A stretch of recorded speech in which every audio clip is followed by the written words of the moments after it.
உலகெங்கும் வாழும் அனைத்து தமிழர்களுக்கும் வணக்கம். இந்த வீடியோவில் நீங்கள் பார்ப்பது UAE உள்ள அபுதாபியில் இந்த கோவில் அமைந்திருக்கிறது. மிகவும் அற்புதமாக பிரம்மாண்டமாக அமைந்திருக்கிறது, வடிவமைத்திருக்கிறார்கள். இந்த ஹிந்து கோவில்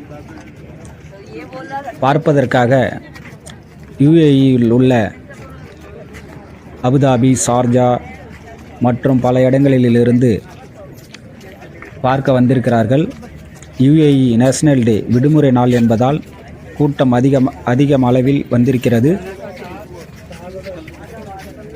உள்ளே எப்படி வடிவமைத்திருக்கிறாங்க என்று பார்ப்பதற்கு ஆவலோடு காத்திருக்கிறார்கள். பாருங்க உறவுகளே, எவ்வளோ அழகாக இருக்கிறது. பார்ப்பதற்கே